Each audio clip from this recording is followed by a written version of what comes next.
بسم اللہ الرحمن الرحیم۔ السلام علیکم تمام سننے والوں کو نور سیدہ کی جانب سے عید الفطر کی مبارکباد پیش کرتے ہیں۔ آج کی یہ مختصر سی ویڈیو اس لیے بنائی جا رہی ہے کہ ہم شب عید یعنی چاند رات کی فضیلت کو سمجھیں اور اس شب کو سنت نبوی کے مطابق بسر کریں، نہ کہ خرافات اور بیجا کاموں میں مصروف ہو کر اس باعظمت رات کو ضائع کر دیں۔ شب عید یعنی چاند رات بابرکت راتوں میں سے ایک ہے، اسی لیے اس کی فضیلت پر متعدد روایات احادیث تواتر کے ساتھ موجود ہیں، جن سے یہ واضح ہوتا ہے کہ چاند رات کو شب داری میں، ذکر و اذکار میں، دعاؤں میں، عبادت میں صرف کرنا چاہیے۔ سرور کائنات حضرت محمد مصطفیٰ صلی اللہ علیہ وآلہ وسلم نے ارشاد فرمایا، شب عید الفطر مرتبے میں شب قدر سے کچھ کم نہیں، اور قرآن کریم فرقان حمید پکار کر ارشاد فرما رہا ہے، وما ادراک ما لیلۃ القدر، اور آپ کیا جانیں کہ شب قدر کیا ہے؟ شب قدر 1000 مہینوں سے بہتر رات ہے۔ اس حدیث مبارکہ سے ہی واضح ہو رہا ہے کہ کتنی فضیلت والی رات ہے، جسے ہم عبادت الہی کے بجائے بازاروں میں، سڑکوں میں گھومتے پھرتے شاپنگ کرتے ہوئے گزارتے ہیں۔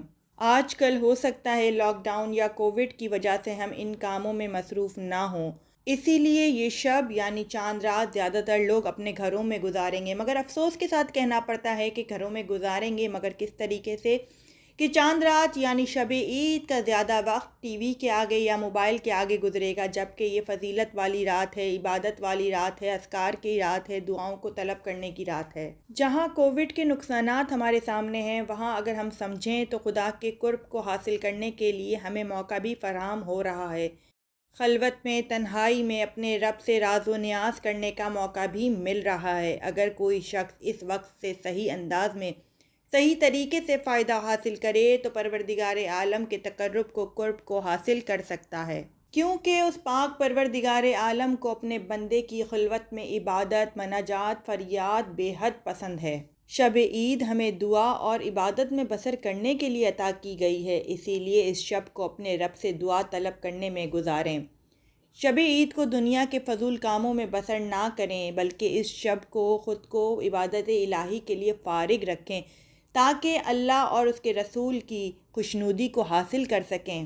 امام موسی کاظم علیہ السلام ارشاد فرماتے ہیں کہ حضرت علی ابن ابی طالب علیہ السلام نے ارشاد فرمایا، مجھے خوشی ہوتی ہے اس چیز سے کہ ہر شخص سال میں 4 راتیں عبادت کے لیے اپنے آپ کو فارغ رکھے، اور وہ 4 راتیں کون سی ہیں؟ وہ 4 راتیں یہ ہیں: عید الفطر کی رات، عید قربان کی رات، 15 شعبان کی رات اور ماہ رجب کی پہلی رات۔ ایک اور موقع پر عید الفطر اور عید قربان کی رات کی فضیلت کو امیر المومنین علی ابن ابی طالب علیہ السلام نے ان الفاظ میں ارشاد فرمایا، مولا فرماتے ہیں، عید الفطر اور عید قربان کی رات بہت زیادہ نماز پڑھا کرو اور قرآن کی تلاوت کیا کرو اور اللہ سے دعا مانگو۔ بے شک تلاوت قرآن کا اجر و ثواب ماہ رمضان المبارک میں کئی گنا بڑھ جاتا ہے، اسی لیے ہر مسلمان پورے سال قرآن کی تلاوت نہ بھی کرے مگر ماہ رمضان المبارک میں تلاوت قرآن کی سعادت کو ضرور حاصل کرتا ہے۔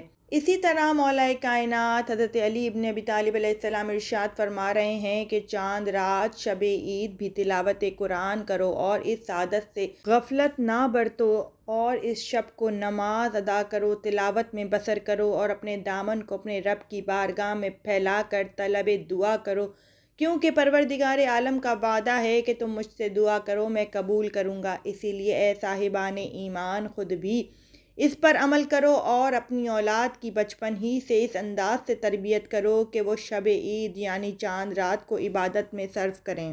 ہم جن ائمہ طاہرین سے محبت کا دم بھرتے ہیں، جن کا ذکر کرتے ہیں، جن کے ناموں کے نعرے لگاتے ہیں، کیا آمادہ ہیں کہ ان کی سیرت کو بھی ہم اپنائیں اور ان کے نقش قدم پر چلیں، ان کی تعلیمات پر عمل کریں؟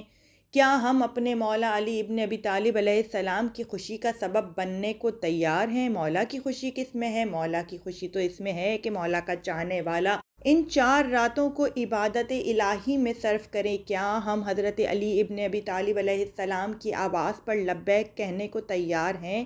کیا ہم چاند رات کو خواہ وہ عید الفطر کی ہو یا عید قربان کی، اپنے گھروں میں عبادتوں کا اہتمام کرتے ہیں، اپنے بچوں کو ان راتوں کی فضیلت سے آگاہ کر رہے ہیں؟ اگر کر رہے ہیں تو وہ گھرانے، وہ خاندان، وہ مائیں، وہ والدین بہت ہی مبارکباد کے مستحق ہیں، اور اگر نہیں کر رہے ہیں تو لمحہ فکریہ ہے۔ ہمیں سوچنا چاہیے کہ اگر ہم پہلے امام کی بتائی ہوئی باتوں پر عمل نہیں کر رہے ہیں، ان کی سیرت پر نہیں چل رہے ہیں، ان کی تعلیمات پر عمل نہیں کر رہے، تو کیسے ممکن ہے کہ آخری امام جب ظہور فرمائیں گے تو ہم ان کے اصحاب و انصار میں شامل ہو سکیں گے؟ ہم میں سے کون ہے جو امام زین العابدین علیہ السلام سید الساجدین کی سنت پر عمل کر کے شب عید عبادت میں گزارے؟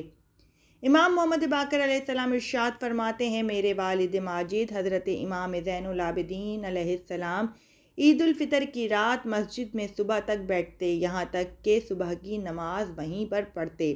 اس طرح پوری رات شب داری میں گزارتے اور فرماتے، اے نور نظر، یہ رات شب قدر سے کم نہیں ہے۔ یہ تو مختصر سی روایات اور احادیث تھیں جو میں نے آپ کے سامنے شب عید کی فضیلت کے حوالے سے پیش کی۔ ان کو مد نظر رکھیں اور پھر ہم اپنا عمل دیکھیں تو ہمیں احساس ہوگا کہ ہم تعلیمات اہل بیت سے بہت دور ہیں۔ اسی لیے آپ سب سے گزارش کرتی ہوں، خدا را اس شب عید کو، اس چاند رات کو عبادت الہی میں، دعاؤں میں، اذکار میں، تلاوت قرآن کریم، فرقان حمید میں اور عالم اسلام اور عالم انسانیت کی بھلائی کی دعائیں کرتے ہوئے بسر کریں۔ آخر میں کچھ گفتگو فطرے کے حوالے سے بھی کرتی چلوں۔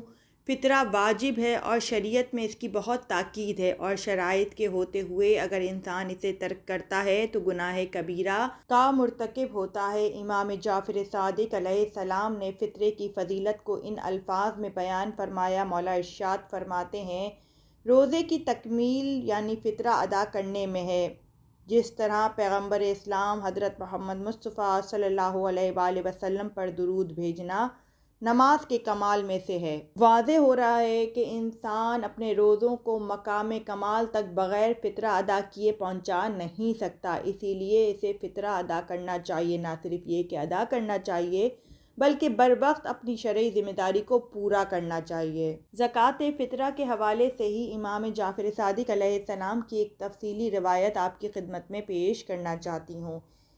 امام جعفر صادق علیہ السلام نے اپنے ایک وکیل سے فرمایا، جاؤ اور میرے تمام اہل و عیال اور تمام غلاموں کی طرف سے زکوٰۃ فطرہ ادا کرو اور کسی کو بھی باقی نہ چھوڑنا، کیونکہ اگر تم نے ان میں سے کسی ایک کو بھی چھوڑ دیا تو مجھے اس کے فوت ہو جانے کا اندیشہ ہے۔ راوی نے عرض کیا، مولا فوت سے کیا مراد ہے؟ تو مولا امام جعفر صادق علیہ السلام نے ارشاد فرمایا، فوت سے مراد ہے کہ مجھے اس کی موت کا خدشہ ہے۔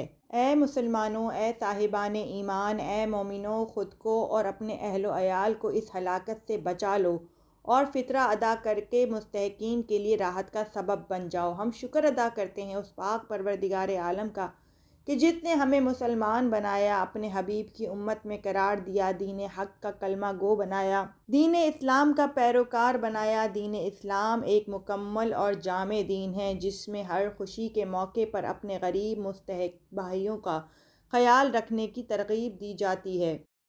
زکوٰۃ، خمس، صدقہ، فطرہ اور قرض حسنہ کے ذریعے سے ایک پورا نظام دین اسلام نے فراہم کیا تاکہ مستحقین بھی خدا کی نعمتوں سے لطف اندوز ہو سکیں۔ آخر میں اپنے تمام سننے والوں سے اتنا کہنا چاہتی ہوں، چونکہ کووڈ کی وجہ سے یہ عید سادگی سے منائی جا رہی ہے اور ہماری شرعی ذمہ داری بھی یہی ہے، تو ایسے میں بڑھ چڑھ کر اپنے غریب مستحق دوستوں، رشتہ داروں، پڑوسیوں اور مسلمان بھائیوں کا خیال رکھیں۔ یقین کریں ان کے چہرے کی مسکراہٹ مہنگے اور برانڈڈ کپڑے پہننے سے زیادہ انسان کو روحانی سکون، مسرت اور خوشی فراہم کرتی ہے۔ آزمائش شرط ہے۔ خدا حافظ۔